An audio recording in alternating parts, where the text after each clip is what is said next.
Είναι 1993, έχεις υποχρεώσεις σου, αλλά στον ελεύθερο χρόνο σου έπαιζες παιχνίδια κυριολεκτικά μέχρι να δύσει ο ήλιος. Ζώα φυτά. Ποιος δεν είχε παίξει εκείνη την εποχή, Millennial ή Gen X, το πασίγνωστο παιχνίδι Ζώα φυτά. Λοιπόν, αυτό το Ζώα φυτά το παιχνίδι έβγαζε μια πλάκα από δύο, ας πούμε, κατηγορίες πλάκας υπήρχαν. Τώρα, τι ήτανε, παίζονταν κυρίως σε θρανείο ή χαρτί φυσικά, και τι ήτανε 5 στήλες, ζώα, φυτά, όνομα, πόλη, χρώμα. Άλλοι βάζαν αντί για χρώμα επάγγελμα, ξέρω εγώ, άλλοι βάζαν και το επάγγελμα, κάνανε 6 στήλες. Εν πάση περιπτώσει είχε παραλλαγές. Και τι γινόταν, έλεγε ένας εκεί πέρα, ξεκίναγε να λέει από μέσα του τάχα μου γράμματα, κατέληγε σε ένα γράμμα και μετά εμείς παίρναμε αυτό το γράμμα και από αυτό έπρεπε να βρούμε μία επιλογή για την κάθε κατηγορία. Ένα όνομα, μια πόλη κλπ. Λοιπόν, η πλάκα ποια ήταν όμως με το παιχνίδι. Αφενός μεν υπήρχαν κάποιοι οι οποίοι είχαν αποστηθήσει κάποια γράμματα και από τα οποία αυτά ξέρανε εκ των προτέρων σε αυτό το γράμμα όλες τις επιλογές. Έλεγε ας πούμε ο άλλος ήξερε καλά το κάπα. Ξεκίναγες εσύ λοιπόν και του έλεγες άντε ξεκίνα να πεις γράμμα. Ξεκινάω. Κάπα. Ρε φίλε, τι κάπα, πώς θα πεις τόσο γρήγορα. Ξανά. Καλά, εντάξει, ξανά. Ξεκινάω. Stop. Κάπα. Τι να σου πω, τέλος πάντων, και παίζανε με κάπα. Αυτός τώρα είχε έτοιμες τις λύσεις και ξεκίναγε. Πώς θα σε ξέρω εγώ, Καστοριά. Εκεί πέρα και το είχε. Και κοιτίζω, ο άλλος λέει, μα τι κομπιούτερ. Τώρα, η δεύτερη πλάκα που έβγαινε από αυτό το παιχνίδι ήταν οι διαφωνίες και οι επικές μάχες. Δεν υπήρχε Google, ας πούμε, ως τι chat, ξέρω εγώ, για να μπει ο άλλος να δει αν αυτό που λέει ο άλλος ισχύει, αν υπάρχει όντως μια πόλη από αυτό το γράμμα ή ένα όνομα κλπ. Οπότε τι γινόταν. Άμα ο άλλος ήταν κανένας δυναμωμένος, κανένα direct τέτοιο, ξέρω εγώ, έκανες του εκεί και έλεγες εντάξει ρε παιδί, Λιάνος, βγαίνει από το Λιάνα, αν το σκεφτείς.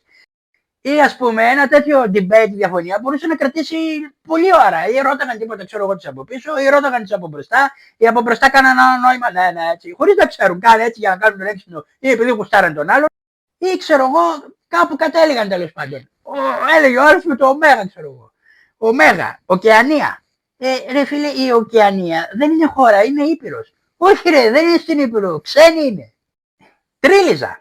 Ένα άλλο ας πούμε παιχνίδι αντίστοιχο με τα ζώα φυτά που παίζονταν και αυτό σε δρανείο ή χαρτί, τρίλιζα. Τι ήτανε, δύο κάθετες γραμμές και δύο οριζόντιες γραμμές οι οποίες στέμναν τις κάθετες και δημιουργείται έτσι ένα πλέγμα ας πούμε, μέσα στο οποίο με το χ ή με το όμικρον έπρεπε να φτιάξεις τρία ίδια, τρία χ στη σειρά, κάθετα ίδια γόνια και τα όμικρον.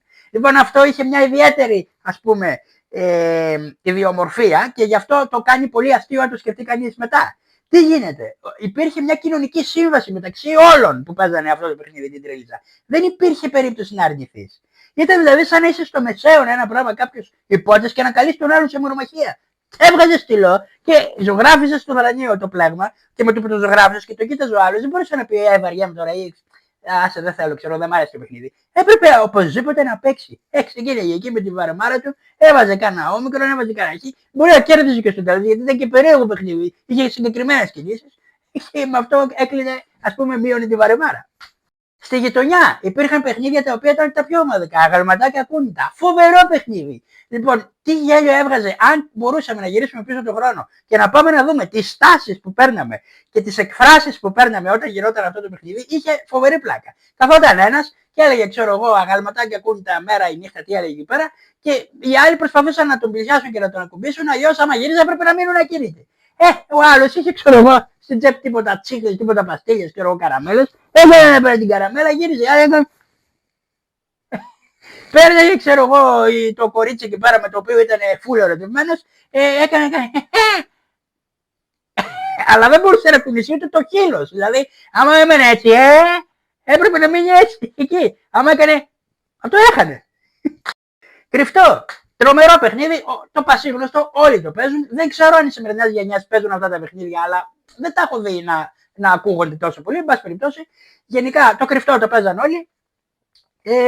Τι ήτανε, καθόταν ένα στα φύλλα και λοιπά. Οι άλλοι πήγαιναν κρυβόταν. Η πλάκα είναι πάλι δύο σημεία βγάζουν πλάκα στο κρυφτό. Υπήρχαν κάποιοι τύποι οι οποίοι είχαν καβάντζες. Είχαν βρει δηλαδή στη γειτονιά και είχαν εντοπίσει καλές κρυψώνες. Ξέρω εγώ, καμιά είσοδο πολυκατοικίας, καμιά πιλωτή που κατέληγε, ξέρω εγώ, κάπου που δεν φαινόσουν και λοιπά, ή κάπου αλλού. Εν πάση περιπτώσει, πήγαιναν εκεί με το που τα φύλλα για άλλους τρέχανε και βρίσκαν τις καβάντζες, καθόταν. Υπήρχαν και κάτι άλλοι οι οποίοι πηγαίναν και βρίσκανε, ξέρω εγώ, τρέχανε μακριά από την γειτονιά για να μην τους βρει. Βρισκόταν σε καμιά άλλη γειτονιά εκεί πέρα, σε καμιά άλλη αλάνα. Βρίσκανε τίποτα άλλο τύπους εκεί πέρα, τίποτα άλλους τύπους. Ξεκίναγαν κανένα άλλο παιχνίδι εδώ μεταξύ, καμιά ποδόσφαιρο, ξέρω εγώ. Ξεχνιόταν, γυρνούσαν πίσω στο κρυπτό. Ποιος τα φυλάει. Μίλα. Τι τρομερό παιχνίδι τα μίλα. Φοβερή γυμναστική καταρχήν. Τι έκαναν, καθόταν ένας από τη μια, ένας από την άλλη, πετούσαν μια μπάλα και άμα σε ακούμπαγε, έχανες. Αλλιώς άμα την έπιανες μήλο. Είχε ζωή.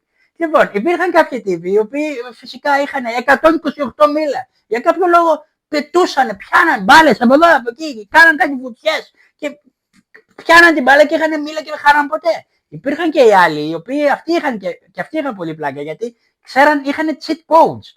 Καθόταν πίσω από έναν άλλον, ο άλλος ήταν, ξέρω εγώ, το αφήναν μια απόσταση και ό,τι και να γίνει, άμα έπεφτε την μπάλα πάνω στον άλλον, δεν ήταν ασπίδα. Καθόταν αυτός από πίσω γεια σας. Ή ξέρω εγώ, άμα ο άλλος του καταλάβαινε και γύριζε και τον έβλεπε, έχανε την προσοχή του, τον χτύπαγε πάλι μπάλα, κύριος. Τώρα, υπήρχαν και κάποια άλλα παιχνίδια, τα οποία δεν ήταν ακριβώς παιχνίδια, βαφτιζόταν παιχνίδια για να γίνουν πιο αθώα, ας πούμε. Αλλά τελικά ήταν κάτι σαν τελετουργικά, κάτι σαν τελετές μύζους, ας πούμε, τελετουργικά πιο πολύ. Λοιπόν, τι ήταν το φατούρο. Λοιπόν, το φατούρο τι ήταν. Ερχόταν ο άλλος, ξέρω εγώ, ουσιαστικά το φατούρο δεν ήταν κακό. Παρόλο που χρησιμοποιούσε φάπες, ξέρω εγώ, έτσι, ελαφρές φάπες, ξέρω εγώ, έτσι, και τάχα στον άλλον, δεν ήταν ούτε βίο, ούτε τίποτα φυσικά, αλλά έβγαζε κάτι, ξέρω εγώ, μπορεί να έβγαζε κάτι να πεις, τι κάνετε, μείνει το παιδί, αλλά τελικά αυτό το χαιρόταν κιόλας. Αυτό είναι το οξύμορο. Δηλαδή, έλεγε ο άλλος, ξέρω εγώ, ερχόταν και έλεγε, παιδιά, κέρδισα, ξέρω εγώ, το Ασημένιο στους αγώνες κολύμβησης. Είναι μακελιά μας, εγώ εκεί πέρα 20 μετραχαλάδες, φατούρο, το βάζαν κάτω, έτσι φατούρο, έτσι, μπράβο ρε, αυτός σηκωνόταν έτσι, ευχαριστώ ρε παιδιά.